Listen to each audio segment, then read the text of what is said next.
Well, good morning, good afternoon, and good evening, Apollo Army. Thanks for joining us for this exciting AMA. We got a lot to get to today, so won't spend a lot of time on this precursory stuff. But hope everyone had a good Thanksgiving holiday if you're in the States or abroad and celebrate it. And looking forward to a great end of the year to round this out. So I mentioned last time that we did an AMA that we're going to start each one just doing a couple of highlights of who we are as a project. I know for a lot of people, you're probably brand new or you heard about this recently and you just want to know a little bit about our project and where we've come from and where we're headed. So, there's a couple of points here. We started as a voting utility to support creators, gave away close to $250,000 in our first year. And this year we've been really focusing on what's the next evolution or the next transition for the project, which, based on our experience of building games for top brands for about 30 years, has been we want to do something interesting in the gaming space. And that's a combination of, how our token fits into that ecosystem with play to earn,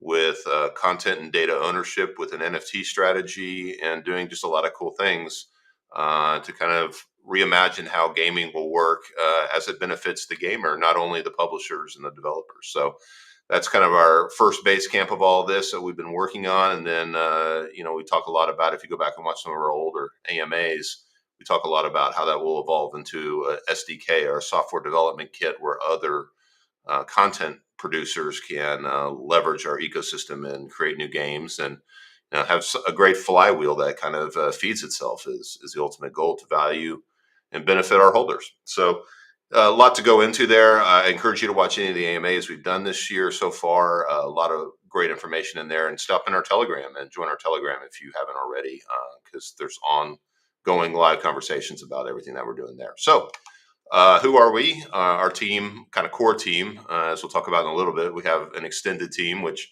we're about to immortalize in a project that we're doing with NFTs. But my name is Matt. I founded the project along with Zach. We've been here since the beginning, and then recently Tanner came on board as well to support us on the social marketing fronts like that. So how do we get communications out to the world?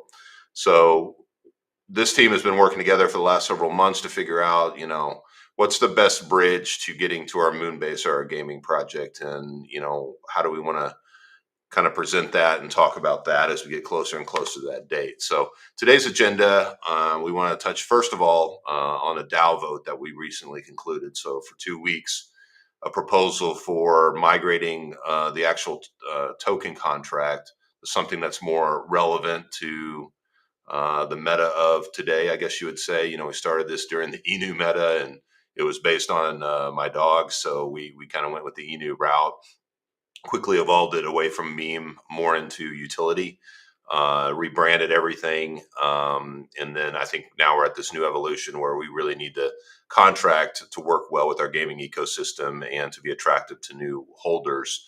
I won't go into a lot of detail about that because you can go back and watch the last AMA, which really focused on that proposal. But Zach will touch on a little bit about the results of that DAO vote and where do we go now from that to get the contract migrated. Then Tanner's going to touch on our marketing approach, like I mentioned at the beginning. Just take us through, what he's thinking about as we ramp up to the Moonbase. We've taken this approach of build first, market after. We still very much have that. I mean, do we want to pour in a ton of money while we're still getting kind of ramped into the bull?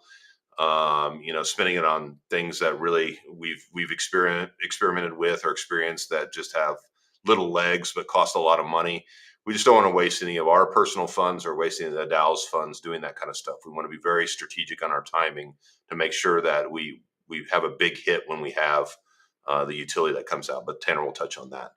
And then I'll round us out by discussing the team NFTs. So excited to have our first offering, cut our teeth there. We think this benefits both our ecosystem, our development team, and holders of these things in unique ways. So we're really excited to get this going. Zach and I were actually previewing all this in the, OpenSea test environment this morning. So Zach's really moved fast on this. And we have some dates and some more details to give to you guys about when those are going to be available for mint. So, of course, we'll round out with Q&A. Any questions you have, feel free to post them in the chat, and one of us will be monitoring that and can throw them up on the screen. So let's get started. So, Zach, I'm going to hand this over to you. Talk a little bit about the DAO vote, the results of it, and where do we go from here?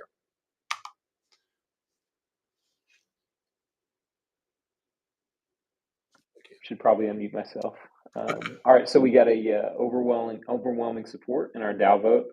So now we can go ahead and push on forward into more development phases. So where we're at right now, it kind of starts off with, first we got to get the actual token contract developed. So that starts with a mix of development and testing.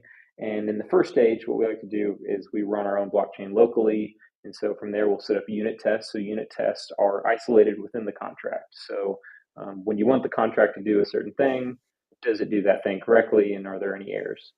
Once we get that ironed out, then we'll work into integration testing. For this case, integration testing means how are we handling interactions with the old Apollo contract? Because as we'll talk about in just a minute, it's going to need to interact. Each of the DAOs will have to interact to make sure that the migration goes smoothly. And from there, we'll work on to testnet. So this is like actually the Goerli testnet under Ethereum, and then final deployment there. We think we've already kind of talked about it, but the holding ratios will all be the same as far as DAO holding, burn, Uniswap holders, everything like that. For now, it seems like the smoothest thing is that at first things will sit all under the DAO until they're ready to be dispersed out. So what we have to do there is we're actually going to do a DAO up the current Apollo contract. This is part of that integration we were talking about. So we'll have new Apollo deployed, and now upgrade the DAO on the original, because what we want to do is we want to allow for a combination of swap and airdropping as far as the migration goes. So we want to empower people that when things open up, if you want to go swap out your old Apollo for new, you can do it whenever you so please. We feel like that gives a lot of our holders a lot of freedom. So what they'll do is they'll come to our DApp, and they will basically tell the original Apollo versioning's DAO, take my Apollo and tell the new DAO to spit my new Apollo at me. And so we'll have to upgrade the old one to repair and make sure that integration runs. And again, we feel like we weighed the pros and cons of the force users to swap to get their new tokens versus the just airdrop everybody's tokens. We've seen a lot of use cases out, and it feels like one or the other might not be the best move for us. We feel like this gives us the best path of the people who are aggressive in the know, want to get their new tokens, versus the guys who just want to sit back and do nothing and have tokens airdrop to them. Yeah. We also had some questions. Oh, go ahead, Matt. Go ahead. No, go ahead, Zach. Yeah, so then we've got a few questions of like, what does this do for price, market cap? Well, how do all these numbers change? In short, they really won't. I don't want to overcomplicate things here. The market cap will be the same. If you're looking at DEX tools, I could see some odd things maybe in the first 12 hours where DEX tools doesn't know whether it's. So right now, DEX tools count our DAO as circulating supply. When we start up and spin up the new token, there's a chance for the first few hours it does circulating supply. Don't be worried. That's just DEX tools taking a minute to get accustomed to a new token up and running. The price, will change, but you have to think of it like this because of the 1,000 to 1 ratio. Think of it as, let's see, I have one apple. It's a red apple. Red apple is worth $100. So I have $100 worth of apple.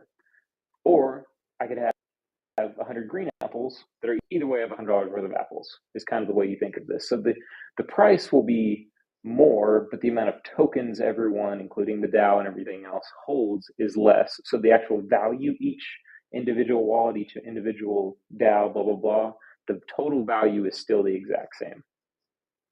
Yeah, that may be a little wordy.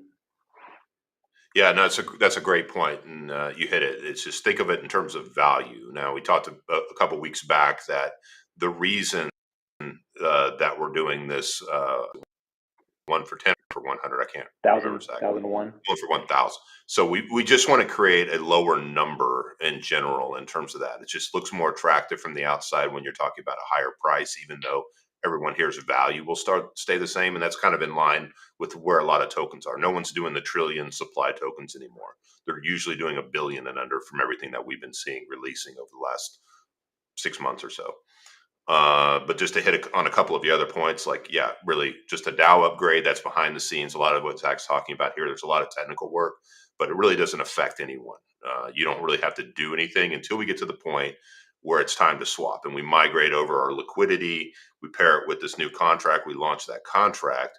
And we just didn't want to delay anyone here that's been a loyal holder that holds to the snapshot, right? So you'll have the option to go to our, we'll announce it, we'll pin it, we'll go through the right security channels to say this is the legitimate one. So if anyone's telling you at this point that you're ready to swap or connect to any kind of site, they're a scammer. Don't listen to them. Only come to the source when it comes to doing this. It's really important because if you connect your wallet to the wrong thing or someone's trying to scam you, you could lose everything in your wallet. So we will announce officially through our channels, the Telegram, the website, things like that, where this DApp will be, right? Or this decentralized app. You'll connect your wallet to it and basically said, "Hey, I see old Apollo in here. Would you like to exchange that for the new Apollo?"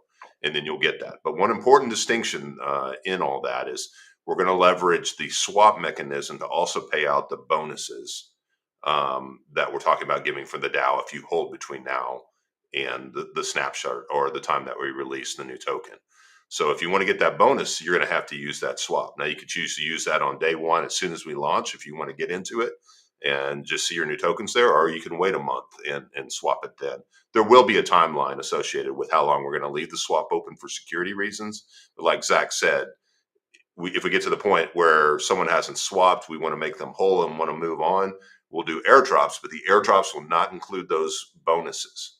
So if you want the bonus, you're going to have to use the swappers. That's really important. Don't worry about there's a lot to absorb right now. Don't worry too much about it because remember, we can't do any of this until the end of February now that everyone approved the DAO vote. And it was unanimous, by the way. Everyone who voted said, yay, they want to do this migration. We did not vote with our wallets to keep it clean and, unbiased. So the community voted. They said they want to do this. It will be the end of February before our liquidity unlocks and we can actually make this move. So I'll write up a Medium article that will break all this down. Don't need to worry about a lot of this. The key point here, though, is just hold for now. Got to be in that snapshot, get the bonuses. Then we'll do the migration in late February, early March timeframe, which will hit on the timeline here in a second with Tanner. And that's the key points you need to know. Did I miss anything there, Zach? Is there? No, I think you ironed it all out. We've thrown a ton at you. If you have specific questions, hop in Telegram and Discord and ping me, and we can talk through some of it. I have no problem talking through any of this stuff. Exactly. And like I said, Zach's got a kind of a big load because he's going to have to now design this contract while he's doing some of the stuff for the Moonbase development. So we'll get all this worked out. But the good news is we have a few months to get this completely right because we want this to be done with the DAO upgrade and prep for the migration, all the tests and everything that we need to do. So there's no hiccups when we hit March and we're ready to kind of align those things like we've been talking about. Moonbase beta release with the new token with the marketing. So those are kind of these three pillars where we also hope that the market recovery is in this, and we have solid product offering to go to market with for our second utility. Awesome, thank you, Zach. Appreciate it. So with that, one of the promises I made after everyone that voted in the DAO vote was, hey, we'll do a duck race and we're going to give away 50 million Apollo to one of the voters. And it didn't matter how much Apollo you held necessarily. It's just if you cast a vote under your wallet, you qualify for this. So I think, Tanner, we're going to do something really brave here. And I was taught all through school that the one thing that you never do in presentations is a live event. But we're going to try and race ducks live here on the stream to see who wins that $50 million Apollo for voting in the DAO. And we really appreciate it, guys. Like, the community voice is important to us. So without any further ado, Tanner, blow the horn. Let's see who wins this 50 million Apollo.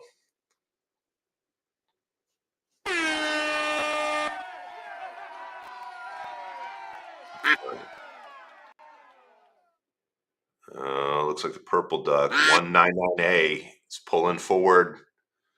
Maybe about 30 seconds up top. You know, in my experience, the middle of the pack starts to make a move like, oh, yeah, see, purple went too fat out of the gate, falling back now. D27A. 2 FAD looks like he's going to make a move. Oh, Too 14 fat. B9. No way 27A closes it out. No, bye-bye. Oh, here it comes. 14B9. There it is. All right. 14B9. And we have the full addresses, and you don't need to do anything because we'll just airdrop. We'll send this 50 million Apollo directly to your wallet this afternoon. But if you're on the stream, congratulations. That's awesome. Good for you. We like doing things like that. We like competition. We like rewarding our holders. Ask anyone who's been here for any period of time. Like, we're very generous when we talk about giving back to the community. But, you know, just fun little things we could do between now and our utility being released. So congratulations again. Look for your Apollo later this afternoon, this evening, our time. So awesome. Well, with that, I'm going to hand it over to Tanner. He's got a few points, like I mentioned, that he wants to talk about marketing in general and what we strive to do and where we're headed with that. So, Tanner, take it away, man. Perfect. Thank you, Matt. Yeah, congratulations again for the duck race. We appreciate you guys all for voting in our DAO vote. Obviously, that's what drives our decisions, and ultimately, we want to do what the community wants to, again, move to the migration of the new contract. Getting into the marketing goals now that we are solidified in doing the migration. Just a little bit of an overview here on just our overall goals. Like I said, very broad. We'll get into the details and timelines as we kind of go through the presentation. But the main goal is just increasing social followings engagement, whether that's Telegram, Instagram, Twitter, all the social media content and all that kind of stuff. You guys have been doing a great job of engaging, following, reposting, all that kind of stuff. And with that, our goal is to increase the awareness of Apollo, increase the followings, will eventually get new eyes to our project, as well as hopefully increase the size of our community. And that leads into my last topic, is increasing the number of Apollo holders. We can grow this community, build up the Telegram, and increase the holders. We're just getting more of an outreach to more people, and that's our goal. It's increase the social followings, which should increase the awareness, and then that should lead into increasing the number of holders as well. Yeah, so Tanner and I meet each week, you know, religiously to talk about these strategies and kind of what he's describing there. We always talk about it as being a funnel. So at the end, what everyone wants here is to have more holders. Great. Well, that's not a magic wand thing. You have to do work and activities at the top of that funnel to attract people. And like I mentioned earlier, you know, everyone has a perspective of how you get more followers, whether they're short term or long term, is what we care about. This is a long term project. We care about people that want to be here and stick with it for, you know, years. We're not dealing in months. The project's almost 2 years old, right? So that's what the kind of people that we're focusing on with our marketing efforts. That's why it's not going after shillers every other day, and it's not paying for trending stuff every other day. That stuff is a byproduct of doing the right things by bringing the right people in. So our strategies are more traditional when we talk about those kind of things. Doesn't mean that we're not open to and won't do some of the DeFi, degen type stuff to drive the project.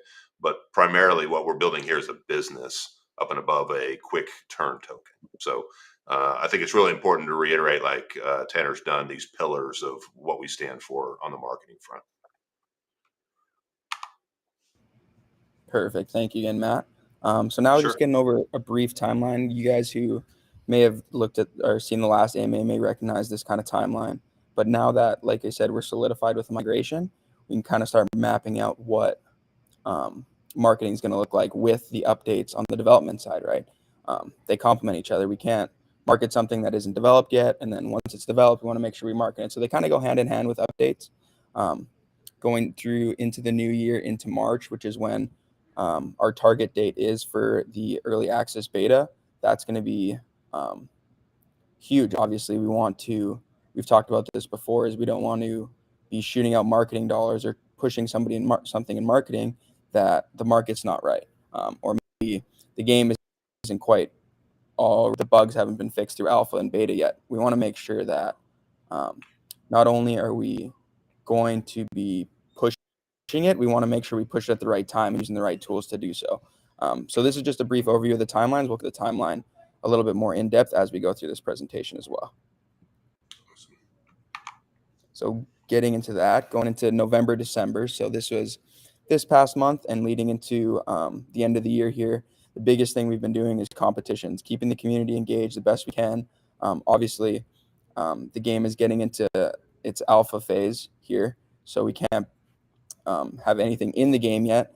So coming up with creative ways, like we did today with the duck race, voting-based competition. So whether that's it's a vote in the Telegram, and then there's a randomly picked winner. We've also done wager-based competitions, which we will be doing in the future with the competition that you guys voted on last week there between Zach and Lady Paulo. It'll be coming up here pretty soon. We'll be announcing that later today as well. And then minimum buy giveaways. We've also been doing those with duck races. So anybody who buys a minimum of 15 million Apollo, we're entered into a random duck race. And then our last one's been we've been brainstorming engagement giveaways. Of people engaging in our social media, like, repost, all this kind of stuff. Well, then we're going to enter you into a duck race or a random draw or a spin the wheel, anything that kind of sorts. Anything we can get to not only drive engagement, volume, and just like we said, hitting the goals. We're trying to increase awareness, increase holders. Minimum buy is a small purchase. If that's what kind of puts somebody over the edge to become a holder, maybe it pushes them to become a big part of our community. And that's what we're all about, is kind of giving back while also trying to grow awareness and community as well. Perfect. And then leading into the new year, this is where it's going to start to get a little bit more about the game and all that kind of stuff, turning into starting with website updates. So right now, if you look at our website, it's a lot of doesn't have a whole ton about the game right now and stuff like that. So what we're going to planning on doing is making a new web interface that is more aligned with the Moonbase. That'll come as we start going through alpha, all that kind of stuff, and the token migration as well, making sure that we're taking away the inu, making sure everything's all good on the website side. This is also on the development side where internal alpha starts to transition to beta. So the bugs start getting worked out, the development. The developers are continuing to work out the bugs, making sure everything is running smoothly, and then prepping for early access to beta. So on the marketing side, when it comes to prepping for early access, we are putting together game trailers, game highlights, potential winners from alpha, a proof of concept proving that winners from alpha received their rewards, proving the leaderboards out, proving head-to-head, all that kind of stuff. Basically, the mechanics of the game we're proving through alpha, using those highlight clips, trailers for the game leading into beta. So as we start getting closer to beta, we'll start sending out more highlight kind of videos, more trailers, polished graphics, all that kind of stuff. And then leading us into March. This is where this is kind of our target time for early access beta. But to start, the NFT promotions. I'm going to touch on it a little bit later in the presentation, but it's going to be a key part of when we get into early access beta. There's going to be a ton of cool stuff. You guys are going to hear about it, like I said, shortly here. But it's going to be, for marketing wise, a lot of the NFT stuff is going to go towards marketing budgets, marketing with the NFTs. So whether that, and I don't want to get too much into it because Matt's going to get into it, but potential collections, potential promotions. Maybe, for example, if we run a promotion to where if you collect these XYZ NFTs, you receive a reward or you get entered into a giveaway or something of that sorts. Obviously, those aren't all ironed out yet and put it set in stone, but those are the kinds of things we're brainstorming with the NFTs. Partner announcements. So leading into partner announcements, this is where we've been kind of teasing at it a little bit in the last couple of weeks, couple months, is talking about potentially other projects joining the Moonbase. With partnerships, obviously comes a big marketing factor is how are we going to work with that other project to both increase awareness of the Moonbase, but also making sure that they're getting a benefit out of it as well. Combining our communities, this is where the Telegram and all social platforms are going to be huge, because we're essentially combining two communities together, whether that is going to be with one Telegram that's with both of them, or whether we're just going to cross platform them. That'll kind of be decided as we go, and depending on the partnership we kind of work out with that specific project. But the partnerships is going to be huge, because you're going to get a whole nother community that believes in their project, that announce a partnership with us. They're going to believe in our project. Now we got two communities all believing in kind of one big vision that we've all kind of started. And I think that's going to be huge, because like we talked about at the beginning, the whole goal is to increase awareness, increase holders. Well, that's the best way to increase awareness, is combining communities and increasing holders. Like I said, there'll still be promotions about minimum buys, all those kind of things, the competitions, but now the community is just going to be bigger, and it's going to be, the competitions are going to be bigger, all that kind of stuff. And then as I touched on the trailers, once we get into gaming content, into beta, that's when there's going to be highlight clips, maybe play of the week or highlight of the week, or another person has like a highlight, what's it called? Like a spotlight of the player of the week. Oh, this guy had the highest score of the week. It's going to be a spotlight on this guy and what he did. Or it's going to be, it could be another thing. For example, if we have a leaderboard or we have head-to-head, we're going to announce that there's going to be a head-to-head matchup coming up between the two top players in the last month. That could be another marketing piece, right? We hype it up, make sure that everybody knows, hey, tune in. Maybe a live stream type of deal where we're tuning in to see the two top players go head-to-head against each other. That's just some examples and some of the brainstorming that we've been doing, just to think of different ways to, like we said, increase awareness, increase holders, but also keep it exciting for the community. I mean, who doesn't want to see the two best? Like any other sport, you see the two top players in their respective sports go head to head. Like, that's interesting to watch. That's what people want to see, the best versus the best. So those are some kind of brainstorm ideas that we have for once beta kind of launches and we kind of get everything going. But like I said, the graphics are going to be running smoothly in early access beta, and yeah, it's going to be super exciting to show the highlights of from alpha all the way to beta, the top guys playing against each other, the leaderboards, the head-to-head gameplay, see who the top scorer is, see the I'm sure there's going to be trash talk in the Telegram talking about, oh, I'm going to beat you this week, or I'm the top guy on the leaderboard. You're not going to catch me. You're not going to beat my score, or you're not going to get as far as I did in the waves, kind of thing. So I'm super excited to not only see the promotion side of it, but also see the inner competition side once we get that game fully going. Yeah, and Tanner, you raised a really good point. From a lot of other projects that I've seen, one of the hardest things, and we suffer from it right now, really during development times or build times, and projects like this are constantly evolving. I mean, we get to this alpha, we get to this beta. Okay, that's the milestone where we want basic mechanics working. We want people just to be able to compete and win. We're going to get a lot of feedback. We're going to get some things right. We're going to get some things wrong. But we continue to consistently develop this thing and improve it, right? And during that time, now you have this constant content stream coming out of it with these competitions, like we were talking about, with leaderboards, with, hey, someone just beat a score that gets pushed to Telegram. So there's all this content now that's being generated, and that's a big part of this strategy. Is always something going on. Always something for people to talk about, which in turn interests people, and that might be the catalyst that gets them into the project. So instead of just, hey, go watch our AMAs and videos, now we have this push marketing that's happening instead of pull marketing, which I think will be extremely powerful in what you're doing, Tanner, and the strategy that we're bringing for the Moonbase. So that's awesome.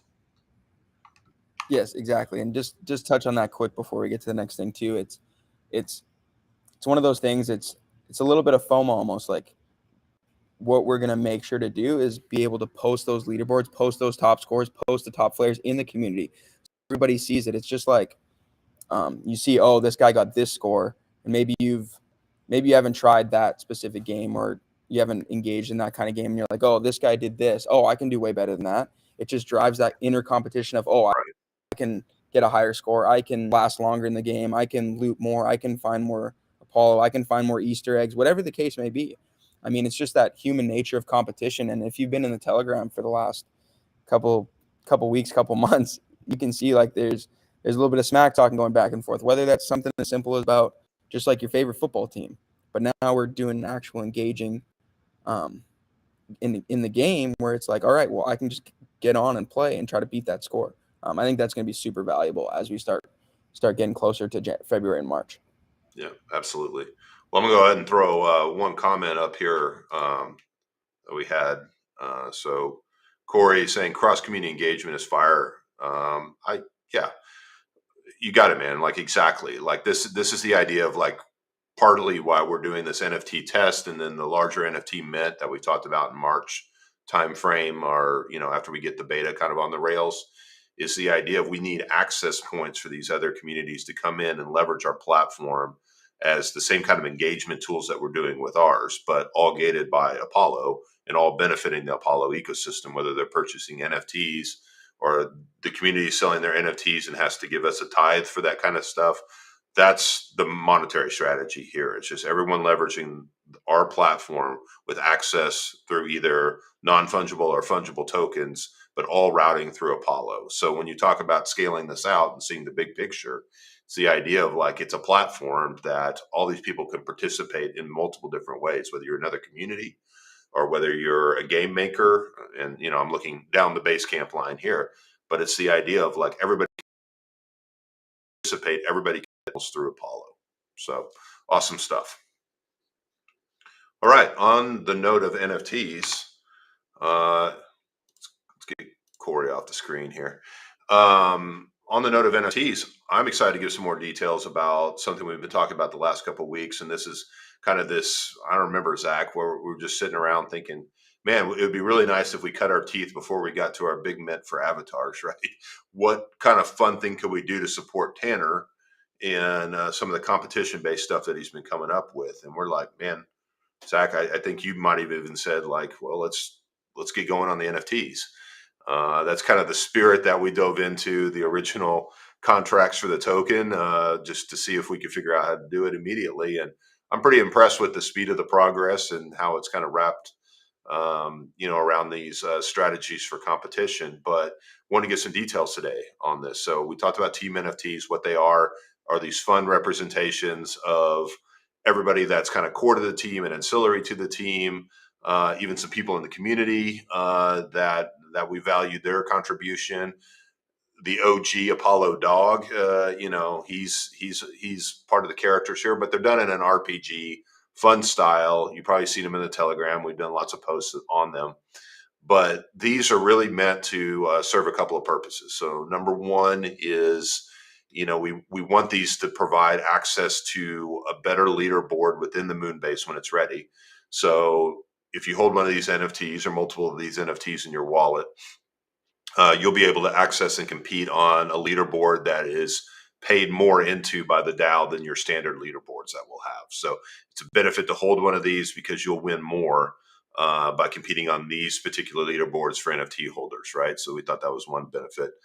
Second benefit really is, these things will hold a value down the road as we talk about multiple games. I have some ideas in mind. The first party game we're building right now, which is this little arcade shooter, it's meant to be the example. That's the starter thing here. Are there other games that we have in mind and other games that we have on the shelf that we built? Absolutely.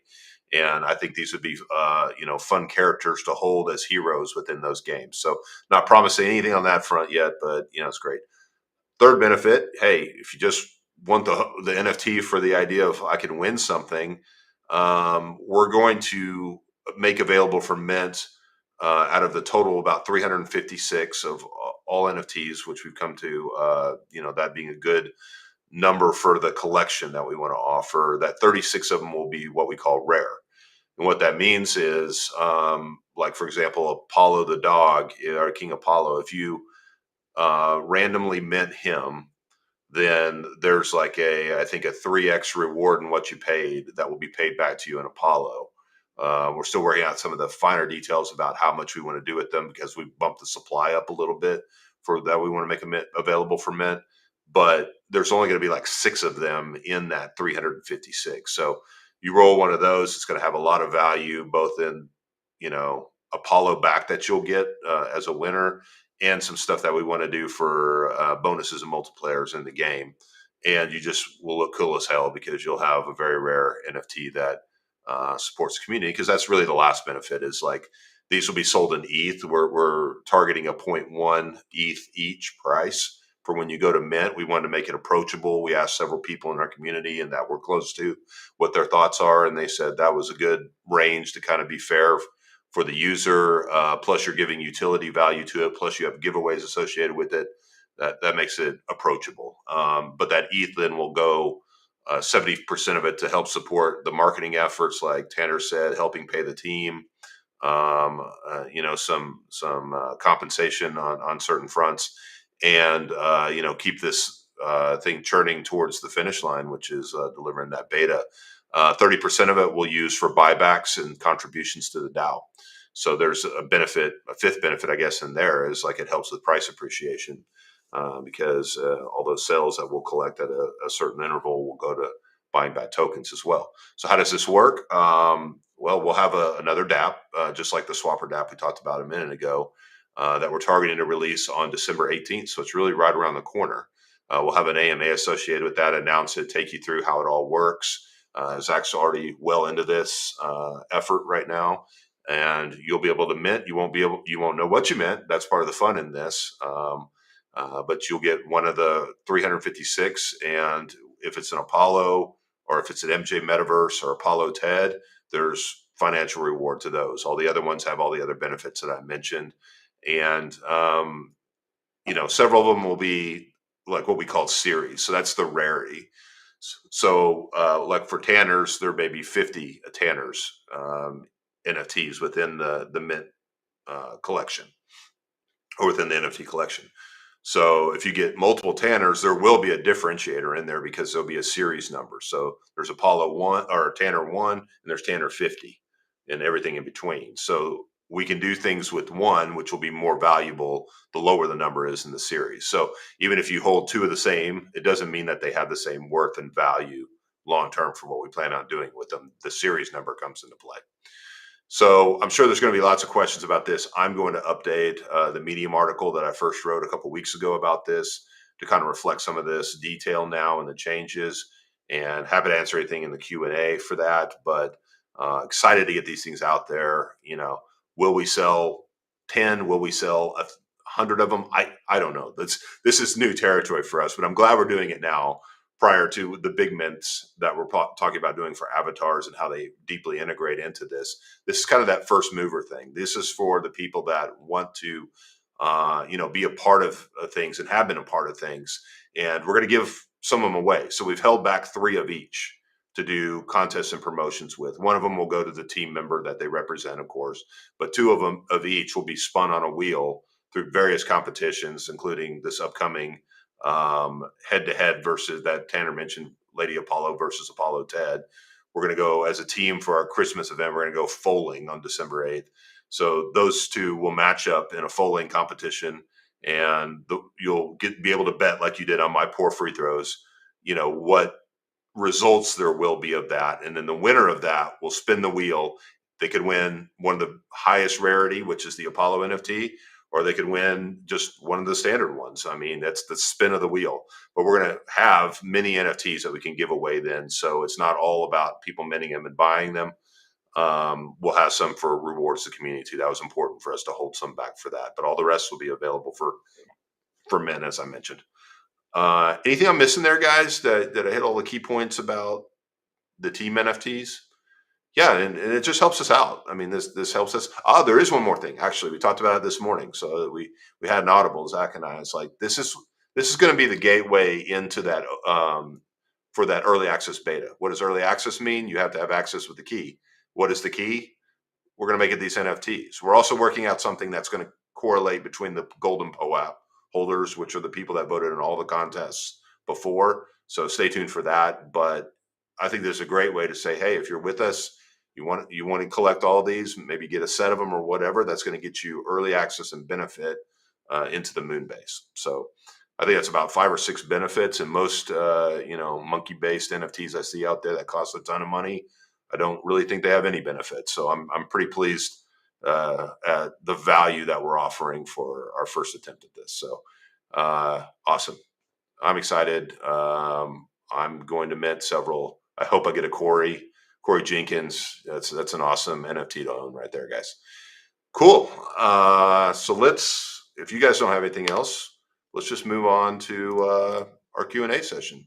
Appreciate everyone as always stopping by. If you refer this to someone, if they're asking about, what is this Apollo all about? What are they in the middle of? I think this is a good kind of overview of some of the current engagements that are happening. But just we need you, community. We need you out there pushing us. It's been great. Tanner shares numbers with me every Monday morning about growth in all of our social channels and how the Telegram's engaging, and it's definitely come back to life. We've seen some volume and price movement up and down over the last several weeks, which is good to show that the market's kind of moving to a position where they're interested as we get closer and closer to our next utility. So let people know about it. We'd love to talk to them and get them indoctrinated to Apollo and hopefully make them a new holder. So awesome. Anything else you guys want to add before we go to questions?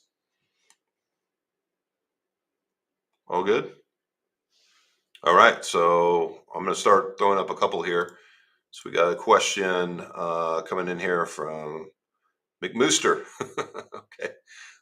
So the question is, how will we be able to purchase or mint an NFT? Will it be through OpenSea? Well, yeah, that's a good question. A lot of people are used to going to OpenSea or Rarible or something like that to be able to see a whole collection. The way that we're minting it through our own DApp is so we could do some of these randomized controls where you can't see them, but we needed to have more kind of security on how these things are minted, which isn't easy to do or possible to do on OpenSea.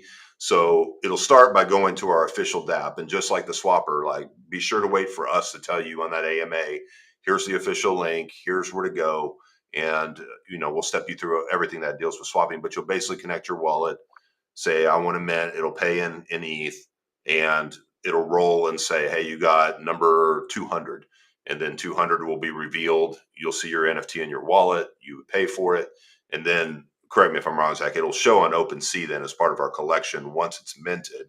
So everyone will see kind of what's been minted then at that point, right? And Yes. yeah, go ahead. So as we've looked, OpenSea has their kind of out of the box minting process. They call it lazy minting. We've often found that we're not a very out of the box team, and so we're working to make sure that we are building the NFT ourselves, but it's fully compatible with OpenSea. So actually, as soon as it's minted, it will be seen in OpenSea, and then of course you can go into OpenSea and check your portfolio, and it'll show out that. But just to specify, the minting will be done through our site, but after that, it is yours Yeah. to do with whatever. So, I mean, you can buy them on OpenSea after they're minted, or sell them, or whatever you Yeah, want to it's do. completely the secondary market is on OpenSea or any other sites that are compatible with the protocol for the NFT. You can buy, sell, trade these, do whatever you want it there in terms of that. I mean, I think there is some mechanism that pops up that says, do you want the team recommends a certain percentage of a royalty to come back to them, but that's completely by choice. Obviously, it helps our team, our community to grow and evolve if you do check that, but it's not necessary. But you can do whatever you want. So that's what we figured is like, hey, if I minted a couple of Apollo Teds, great, I got the payment from the rare one, but I might not want to Apollo Teds. At this point, I might want to trade someone for a Apollo Tanner. So that's the difference in looking at the sequence numbers and the rarities as well. And all of them have these fun traits as well associated with them. So everyone kind of came up with their own traits. So every NFT has traits that we can key off of on future games and future experiences as well. So it's more than a picture. It's also the utility. It's the traits. It's the rarity score, or the series number rarity score. That's what we're calling it. For each of the NFTs too. But yeah, you're right, Zach. I mean, once you mint it, it's yours. You can move it to different wallets. You can put it up on OpenSea for sale, which might be a good secondary market if people's looking to collect an entire set of all. So there's 11 basic unique team members and pictures in total, right, to collect at different availabilities and rarities. So good question. All right, anything else? Anyone else to add? Not, it looks like we're coming up on about quarter till the hour. So we'll go ahead and wrap that up. I'm sure, like I said, I'll update the Medium article in the next couple of days. I'll get our winner paid out this afternoon. Congratulations again. And we're just excited to continue this conversation. It's a big body of work. I mean, we've been busting it through the bear. Zach, I'm sure, is a little frustrated as he's got a mound of work for game development, and then we get these spur of the moment ideas for, oh, let's just do some NFTs on top of that. Oh, and by the way, I need you to build a swapper for when we have the token migration. So, kudos to him and his team. He's been busting it. I'm trying to keep up with him on the game production side, but going well on that front too, and probably have an update in a few weeks on that. So again, just looking forward to pushing hard through the end of the year, getting everything in line and set for the migration. That's going to be an exciting time, and bringing in a lot of other fresh eyes and new eyes for a clean contract. And we're pushing hard into 2024. So excited to start technically our third year working on the project. So it's mind blowing, but happy to be here with you guys and appreciate everyone's support. So y'all have a great week, and we'll talk soon. Cheers.